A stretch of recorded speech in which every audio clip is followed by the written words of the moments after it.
I had a show in New York City, and this critic came in to look at the show, and he said, "It looks like a group show." I said, "Yeah, I should have called it Kenn Speiser, the group show, because I have a very wide range of interests and things that captivate my imagination." I grew up in Queens, New York, and then my folks bought a house on Long Island. So we moved out to Syosset, Long Island. I never was big on sports, particularly in high school, so I always went to gym with black shoes and socks. So obviously they just kicked me out. They put me in detention, kept putting me in detention. After a while, somebody said, "This is a real waste of a kid. Let's throw him in music." So they threw me in music, and I tried the cornet, and that didn't work. Then they threw me in a language, threw me in French class, and that didn't take. And then they threw me in art class, and I just fell in love, and that was the answer. You know, black shoes and socks led me to a career as an artist. What brought me to Providence was RISD. My major was sculpture. My parents really wanted me to go to art school in New York, but that's what I liked about Rhode Island. It gave me a little bit of separation, so I could, in fact, figure out who I was. I had a difficult time there because I was like a kid in Candyland. I wanted to do everything, and I did do everything. I did drawing, and I did painting, and I did ceramics, and I did video. I made movies.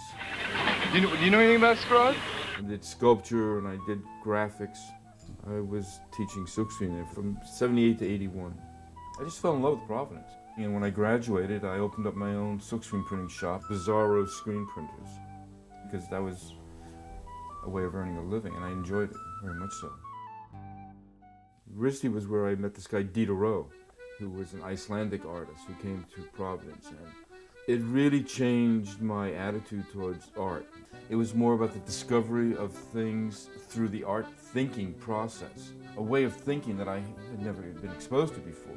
He had a dinner party with himself and another person, and at the end of the dinner party, he took the entire table with all the linens and glasses and china and leftover food and squeezed it between two pieces of glass and hung it on the wall at the RISD Museum until all the food rotted and started dripping out of the frame. They had to put buckets on the floor to catch it.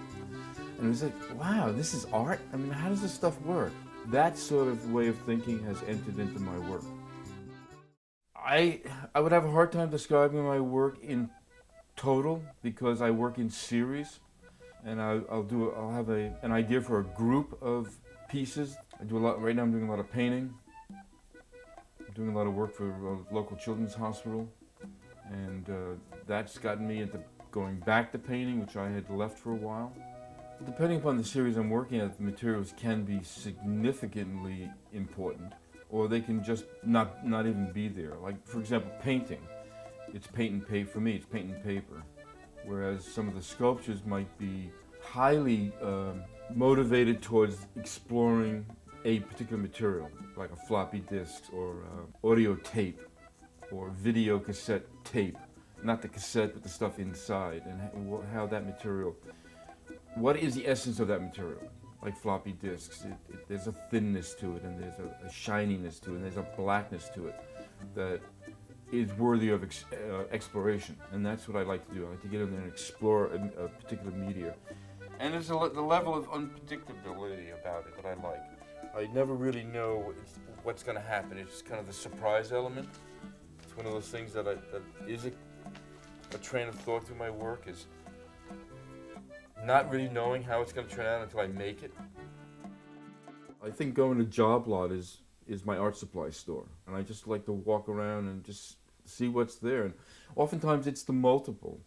If I see one hacksaw blade, which I did see, and it was a red hacksaw blade, and next to it in the box was a yellow hacksaw blade, I was like, why are these things red and yellow, and why? And they're very poor quality, but there's something fascinating about them. They're all the same length.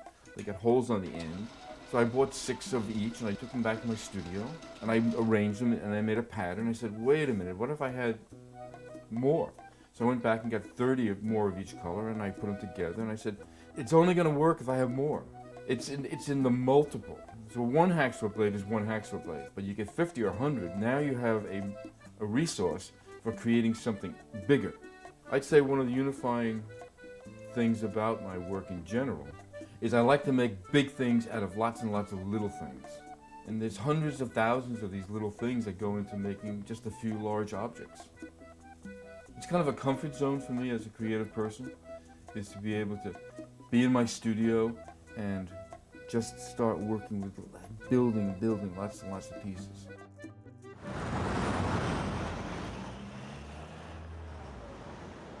Urban situations inspire me more than nature. And road construction, I love road construction. My wife Constance and I were traveling around New Mexico, and we're in New Mexico, and particularly in Santa Fe, everything is cachinas. They're all over, and they're wonderful objects, and I was very fascinated by them. We're driving down a highway, and there's all these road construction people. There's guys with jackhammers and women with flags and people with all these stuff. And it looked like road construction cachinas wherever I went. So that led to another body of work.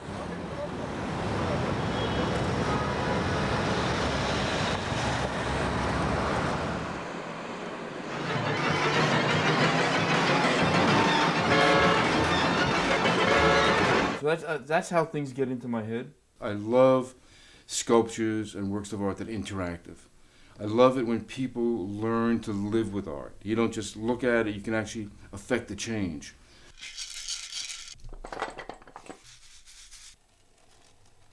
I don't have to make anything that looks like art. In fact, I try to avoid that at all costs. I mean, I am object-oriented, but I prefer those things that kind of hit you from the side and it's like, whoa, what is that? And where did that come from? The surprise element. That's what I like to keep myself alive and alert and keep my own imagination and creativity as vital as possible by the realization that I can use whatever I want. I'm not limited. And I don't have a look. Now that works against me, but from a market point of view, but as a creative person, it's the driving force. You know, artists don't retire. You just keep making it. There's not like a pension plan, and there's not a retirement goal. Closing shop and moving to a warm part of the country is not even a possibility. I don't have a long-term master plan except to keep making art.